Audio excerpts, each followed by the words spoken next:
কীর্তন রসে না ডুবলে কিন্তু হবে না। হরিনামে কি আনন্দ ডুবলে জানা যায়। তবে ডোবার একটা সিস্টেম আছে বাবা। যারা বাঁচার জন্য ডুব দেয় তারা কখনোই রত্ন তুলতে পারে না। আর হা নিতাই বলে যারা প্রেম সাগরে ডুব দেয়, তুমি যা করো, একমাত্র তারাই প্রেম রত্ন উদ্ধার করতে পারে। এই যে প্রথম থেকে প্রতিটি কীর্তনে আপনাদেরকে বলে যাচ্ছে যে উলুধ্বনি করো, হরিধ্বনি করো। আমি সকালবেলা বলেছিলাম যারা কীর্তন শুনেছেন তাদেরকে, মায়েরা অধিকারিণী হচ্ছেন উলুধ্বনি। উ শব্দের অর্থ রাধা, লু শব্দের অর্থ কৃষ্ণ। যারা মুখে একবার হরিবোল বলে তার কোটি জন্মার্জিত পাপ থেকে সে পরিত্রাণ পায়। একবার কৃষ্ণ নামে যত পাপ হরে, জীবের সাধ্য নেই তত পাপ করে। যারা নিরামিষ ভোজী হয় তাদের দেহের মধ্যে উগ্রতা আসে না, সহিষ্ণুতা, পবিত্রতা আসে। আগে দেহটাকে শুদ্ধ করতে হয়, সে কারণে নিরামিষ খাদ্য কন্ট্রোল। যারা একাদশী করেন শ্রীহরির কৃপা প্রাপ্তি তাদের হয়ে যায়। যারা তুলসীর মালা কণ্ঠে ধারণ করে আছেন তাদের সব থেকে বড় কৃপা। কারা পরে আছেন তুলসী? একটু দেখাতে হবে। গীতায় ভগবান বললেন যে অন্তকালে চ মামেব স্মরণুত বা কালীবরম ইয়ঃ প্রয়াতসমদ্ভাবং জাতি নাস্তে সংশয়। যখন দেহ থেকে আত্মা বেরিয়ে যায় সেই সময়টাকে আমরা বলি মৃত্যু। মৃত্যু কখন কোন সময় কিভাবে আসবে আমরা কেউ জানি না। যদি আপনাকে অপারেশন থিয়েটারে যেতে হয়, বাড়ির লোকজন আপনার গলায় যদি একটা মোটা সোনার চেন থাকে সেটা খুলে নেবে, কিন্তু তুলসীর মালা 10 টাকা, 15 টাকা, 20 টাকাতেই পাওয়া যায়। ওই তুলসীর মালা কেউ খুলবে না। আর যদি এইরকম একটা চিন্তা ভাবনা আসে তাহলে পরিবারের মানুষকে বলে যেতে হয় যে আমার কণ্ঠ থেকে তুলসীকে কোনোদিন সরিয়ে দিও না। কারণ অপারেশন থিয়েটারে আইসিইউ রুমে ডাক্তার, নার্স ছাড়া আপনার পরিবারের কেউ থাক বা না থাক, ভক্তি প্রদায়িনী ভক্তি দেবী বৃন্দা দেবী যদি আপনার কণ্ঠে বিরাজ করে, তাহলে মৃত্যুকালে তার কৃপায় যদি একবার মুখে হরিবোল আপনি বলতে পারেন, হরিবোল,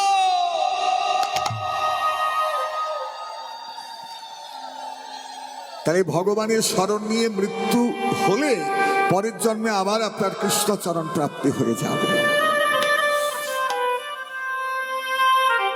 যারা তিলক সেবা করেন, এটা স্বরূপ, তার গোটা শরীরটা একটা মন্দির হয়ে যাবে। যার ললাটে স্বরূপ নেই তার ললাটটা শ্মশান সম। এখানে এসে তিলক দিচ্ছে সবাই, কিন্তু বাড়ি থেকে তিলক করতে হয়, এটা অভ্যাস। যারা জপের মালা নিয়ে জপ, প্রতিটি নিয়ম আছে বাবা। এই যে বৈষ্ণবের শাস্ত্র সম্বন্ধীয় সিদ্ধান্ত, আমাদের ভক্তি জগতের এগুলো আমাদেরকে বেড়াজাল, আমাদের যাতে চিত্ত চঞ্চল না হয়, আমাদের পাপ পিছলে না যায়, সে কারণে জপ করলে কি হয়, 108টা তুলসীর কাঠ, প্রতিটি কাঠের মাঝে থাকে একটা করে সুতোর গিট। 108টা তুলসীর কাঠ, রাসলীলার 108 জন গোপী, মাঝের গিটগুলো শ্রীকৃষ্ণ। 108 বার নাম একবার করলে 1 ফেরা, 4 ফেরায় 1 গ্রন্থি, আর 16 গ্রন্থিতে 1 লক্ষ নাম জপ হয়। হরিদাস ঠাকুর প্রতিদিন 3,33,333 নাম গুনে গুনে জপ করতেন। তাহলে দেখুন, জপ করলে আপনার মন কোনো দিকে যাবে না, আপনি নিত্য মুক্ত পবিত্র হতে পারবেন। এই যে যারা অনেক বড় মাপের বৈষ্ণব সৎপথ ত্যাগী, তারা কৌপিন পরের অন্তর্বাস বহির্বাস। কেন? কো মানে কাম, পিন মানে দমন করা। যারা কাম দমনে সচেষ্ট তারা কিন্তু প্রকৃত বৈরাগী। এই যে শিখা রাখা হয়, শিখাকে অনেকে ক্রিটিসাইজ করে বলে অ্যান্টেনা, অনেকে বলে এরিয়েল। আগেকার দিনে টিভিতে অ্যান্টেনা থাকতো না, কি গো মা, ছাতির উপরে কেন না, অ্যান্টেনা উঁচুতে থাকলে টিভি স্ক্রিনে ছবিটা ভালো আসে বলে।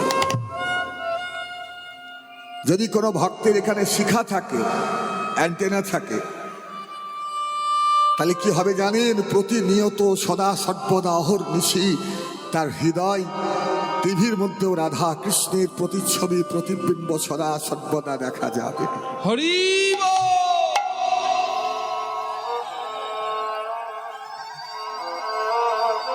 এরপরে গুরু,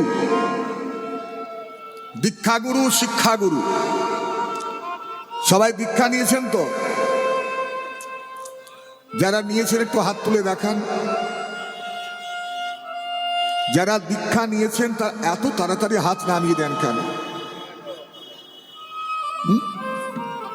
ওই দেখুন আমার মহাপ্রভুকে দেখুন, শুধু এখানে নয়, যেখানেই তিনি আছেন তিনি কিন্তু বাহু তুলেই আছেন। আপনি আচরি ধর্ম জীবীরে শিখায়, আপনি না আচরিলে শিখানো না যায়। আমি যদি লোভী হই, আমি যদি বাচাল হই, তাহলে আমি লোককে কি শিক্ষা দিতে পারি? আগে নিজেকে ঠিক করো।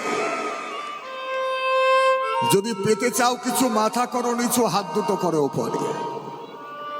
লজ্জা ঘৃণা ভয় তিন থাকতে কৃষ্ণ ভজন নয়। গুরু যিনি অন্ধকার থেকে তোমাকে আলোর পথে নিয়ে আসেন, তিনি শ্রী গুরুদেব।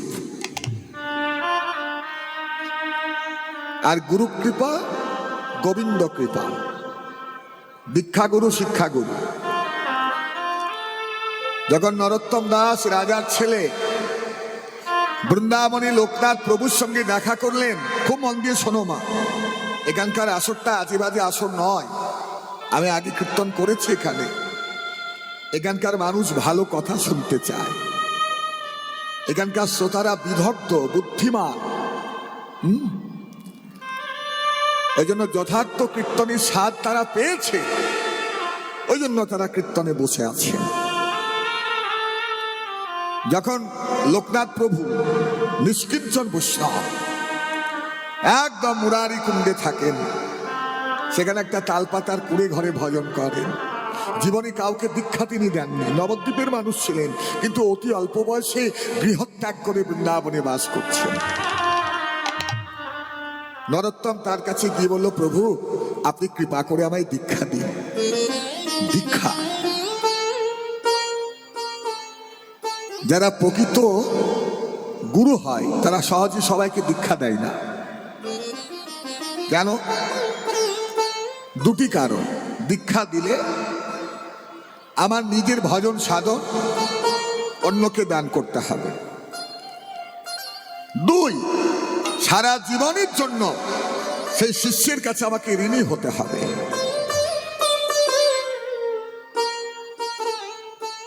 আর যারা লোভী হবে তারা সহজেই গুরু দীক্ষা দিয়ে দেবে, শিষ্য করবে। তো হলো কি, নরোত্তমকে পরিষ্কার বলে দিল যে তুমি কোত্থেকে এসছো বাবা, কি নাম তোমার?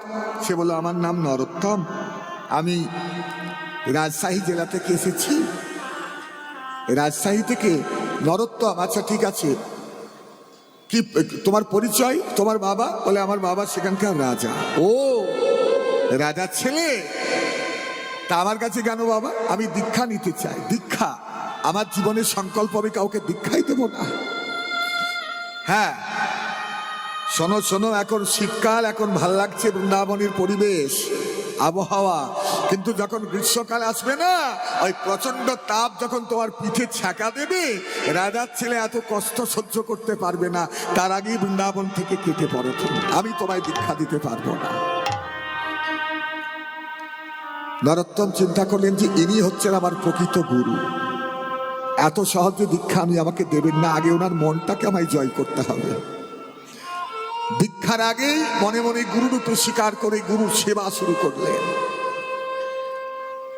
কোনদিন ফুল গাছে জল দেয় ভোরবেলা, যখন আশ্রমে কেউ ওঠে না, লোকনাথ প্রভু যখন ঘুমিয়ে থাকেন, ঝাঁটা দেয়, গাছের ডাল ভেঙে দেয়, ফুল তুলে দেয়। হ্যাঁ, তা এইভাবে যেতে যেতে একদিনকে নরোত্তম দেখলেন যে জঙ্গলে একটা গাছের তলায় প্রতিদিন তার শ্রী গুরুদেব লোকনাথ প্রভু, এখনো দীক্ষা হয়নি মা, দীক্ষার আগেই গুরু স্বীকার করেছেন, একটা গাছের তলায় প্রতিদিন মলত্যাগ করেন, মানে বাচ্চে বসে না, একটা গাছের তলায় হুঁশ নেই, নিত্যলীলায় প্রবিষ্ট থাকেন, হয়তো কোনোদিন পায়খানার উপরে বসেই পায়খানা করেন। নরোত্তম বড় দুঃখী হলেন মনে, যে আমার গুরুদেব এত কষ্ট করছেন, আমি থাকতে না, না কি করতে হবে না, সেটা পরিষ্কার করতে হবে। তাই লোকনাথ প্রভু যখন মলত্যাগ করে শুচি হতে জলের দিকে গেলেন, অমনি নরোত্তম তাড়াতাড়ি গিয়ে নিজের হাত দিয়ে, এখনো দীক্ষা হলো না কিন্তু তবু কত ভক্তি দেখো, নিজের হাত দিয়ে ওই লোকনাথ প্রভুর মল মূত্র সব পরিষ্কার করে গোবর জল দিয়ে ঝাঁটা দিয়ে একদম ঝাঁ চকচকে পরিষ্কার করে দিল। একদিন, দুদিন, 3 দিন, হঠাৎ একদিন লোকনাথ প্রভুর চিন্তা হচ্ছে যে কি ব্যাপার, যদি শিগাল কুকুরে খাই তাহলে একটু আর তো অবশিষ্ট পড়ে থাকবে, এত পরিষ্কার কি ব্যাপার, আমায় দেখতে হবে কে কাজটা করছে, আমায় দেখতে হবে কি করছে। দেখুন, মলত্যাগ করে তাড়াতাড়ি জল থেকে শৌচ করে, তাড়াতাড়ি জল থেকে শৌচ করে একটা গাছের আড়াল থেকে দাঁড়িয়ে দেখছে যে তার মলমূত্র কে পরিষ্কার করছে। অমনি দেখছে সেই ছেলেটা, সেই নরোত্তম যাকে সে তাড়িয়ে দিয়েছিল, যাকে দীক্ষা দেয়নি, সেই নরোত্তম গুরু দীক্ষার আগে নিজের হাত দিয়ে গুরুদেবের মলমূত্র পরিষ্কার করছে। লোকনাথ প্রভু আর থাকতে পারলেন না, ছুটে গিয়ে নরোত্তমকে জড়িয়ে ধরলেন। নরোত্তম রে, নরোত্তম রে, ওরে নরোত্তম,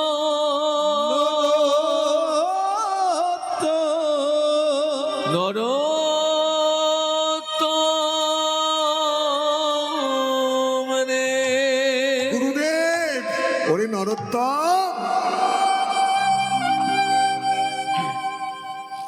পুত্র নিজের পিতামাতার মলমূত্র নিজের হাতে পরিষ্কার করতে অস্বীকার করে, অগ্রাহ্য করে, ঘৃণা করে, আর তুই আমার মলমূত্র পরিষ্কার করছিস, এখনো তুই তো আমার কাছ থেকে দীক্ষা নিসনি বাবা। লোকনাথ প্রভু নরোত্তমকে জড়িয়ে ধরলেন আর কেঁদে কেঁদে বললেন, নরোত্তম রে, নরোত্তম রে, তুই তো আমার কাছে দীক্ষা নিসনি, কিন্তু তবু তুই মনে মনে আমায় গুরু রূপে স্বীকার করেছিস, স্বীকার করেছি, এমন একটা সেবা করছিস যেটা কেউ করে না। তুই আমার মলমূত্র নিজের হাত দিয়ে পরিষ্কার করলি, পরিষ্কার করিলি, তাতে কি করলি জানিস নরোত্তম? তুই যে জন্মে জন্মে আমায় ঋণী করিলি, তুই যে জন্মে জন্মে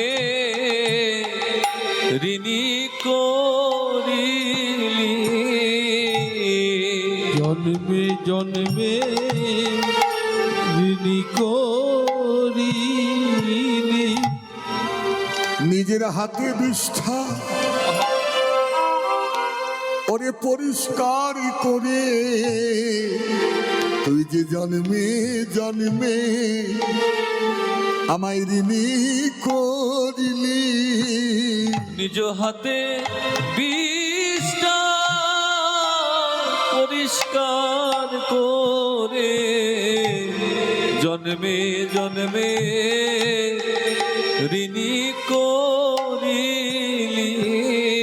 নরোত্তম গুরুদেবের চরণটা জড়িয়ে ধরে বলল, ওগো গুরুদেব, ওগো গুরুদেব, আপনি তো জন্মাবধি বৃন্দাবনে আছেন, বৃন্দাবনে আছে, আর আপনি তো কোনোদিন গোবিন্দের পবিত্র প্রসাদ ছাড়া কিছু সেবা করেন না, সেবা করেন না, তাই আপনার মতো একজন সিদ্ধ ভক্তের সিদ্ধ বৈষ্ণবীর মল মূত্র নিজের হাত দিয়ে পরিষ্কার করেছি বলে আমার কি হয়েছে জানেন? কি হয়েছে? আমার নর জনমে ধন্য হলো, নর জনম ধন্য হলো, নর জনম ধন্য হলো, নর জনম ধন্য হলো, নর জনম ধন্য হলো। এমন বৈষ্ণবের সেবা করে নর জনম ধন্য হলো। এই বৈষ্ণবের সেবা করে রাজে আশায় আমার সফল হলো। বৈষ্ণবের সেবা করে আশায় আমার সফল হলো, বৈষ্ণবের সেবা করে আশায় আমার সফল হলো, নর জনম ধন্য হলো। এই সেবার পর নরোত্তমকে তিনি দীক্ষা দিলেন। এই হচ্ছে গুরু শিষ্যের সম্পর্ক। এটা হচ্ছে শিক্ষাগুরু, দীক্ষাগুরুর কথা। এবারে বলি শিক্ষাগুরু, যিনি আপনাকে ভজন তত্ত্বের উপদেশ শেখাবেন।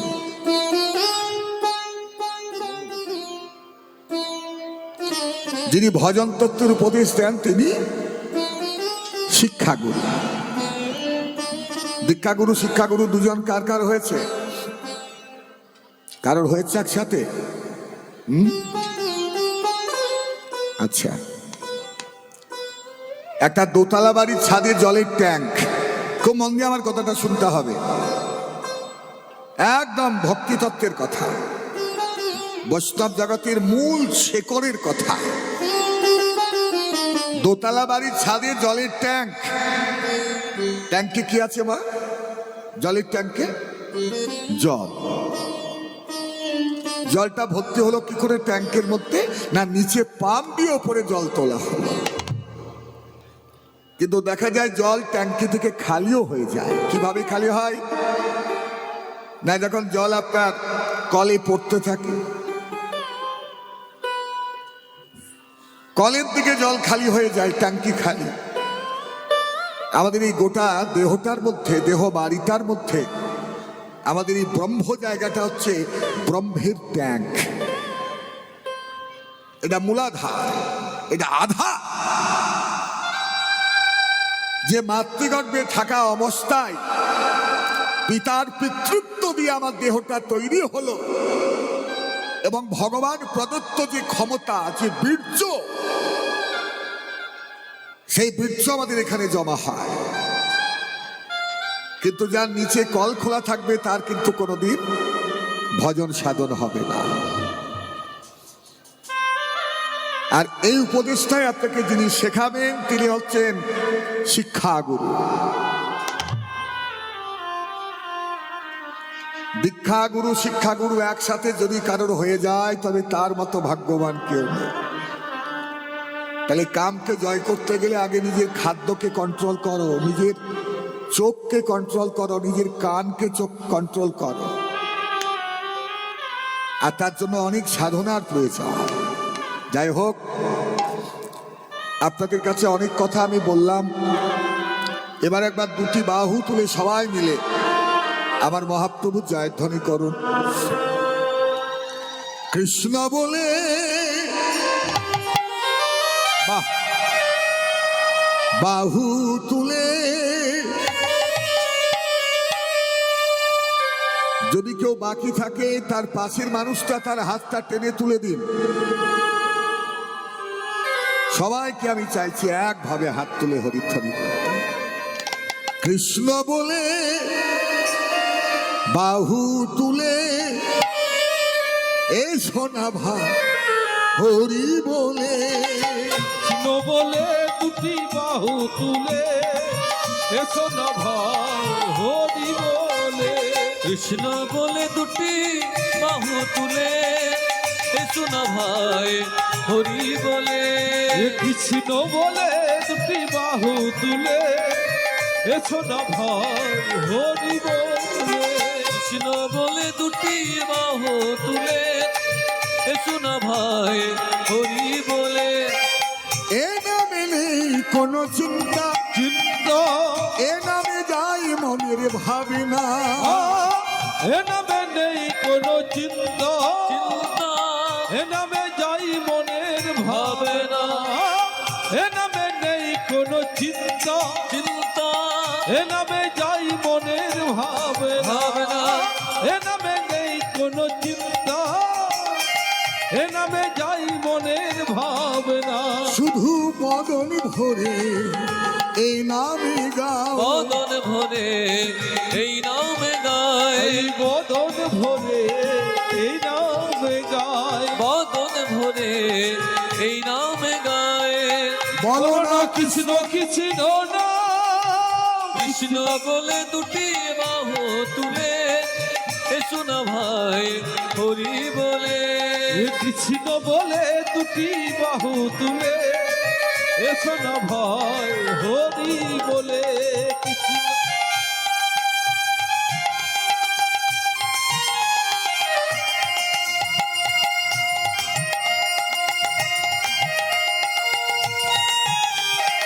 উলুধ্বনি।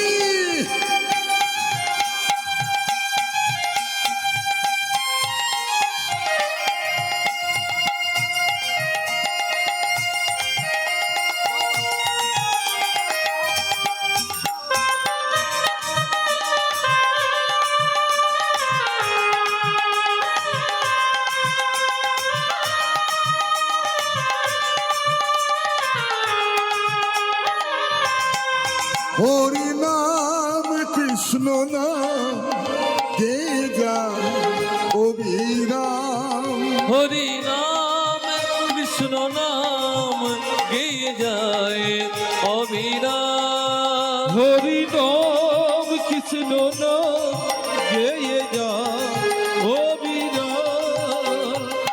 এসেছ ভাবে যেতে হবে, নাম করো মন তারে পাবে। এসেছো ভাবে যেতেই হবে, নাম করো মন তারেই পাবে।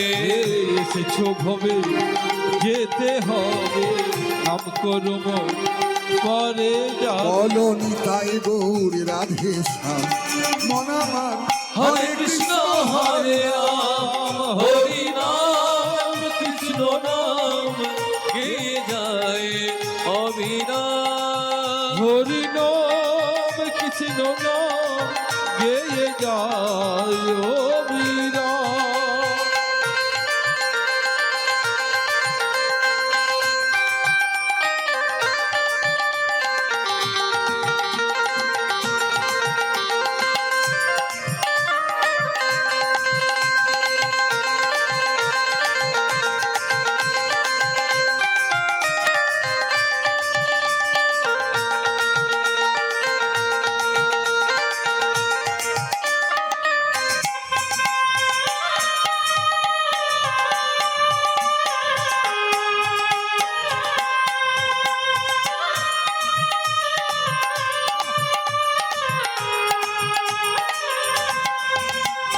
কৃষ্ণ হলো সূর্য সম, মায়া হলো অন্ধকার, যাহা কৃষ্ণ তাহা নাই মায়ার অধিকার।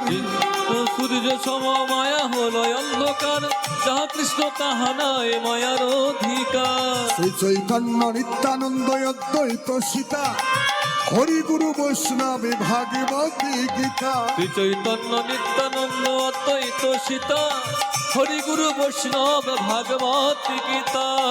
এসেছ ভাবে যেতে হবে, নাম করম তারে পাবে। এসেছো ভবে যেতে হবে, নাম করব পরে যা। বলনি তাই গৌর রাধে শ্যাম। কই দুটো বাহু তুলে সবাই হরে কৃষ্ণ হরে রাম, হরি নাম কৃষ্ণ নাম গেয়ে যায় অবিরাম। হরি নাম কৃষ্ণ নাম গেয়ে যায় অবিরাম। হরি নাম কৃষ্ণ নাম গেয়ে যায় অবিরাম। হরি নাম কৃষ্ণ নাম গেয়ে যায় অবিরাম। আমরা এবারে বৃন্দাবনে প্রবেশ করব। যারা বৃন্দাবন যাবেন তার একটা কথা মনে রাখবেন, বৃন্দাবন হচ্ছে সাধন ভূমি, সাধন পীঠ। এই বৃন্দাবনের লতা গুল্ম তরু লতা সবই কিন্তু সিদ্ধ। তাই বৃন্দাবনে বা কোনো তীর্থস্থানে গিয়ে এমন কোনো অপরাধমূলক কর্ম করবেন না যাতে ভগবানের কাছে চির জন্মের জন্য আপনি দোষী হয়ে যান। एक बार अयोध्या जाओ, 2 बार द्वारिका, 3 बार त्रिवेणी में नहाओगे। मन दिए शोनो, জীবনে একবার রাম মন্দির দেখতে যাও অযোধ্যাতে, গেছো কেউ?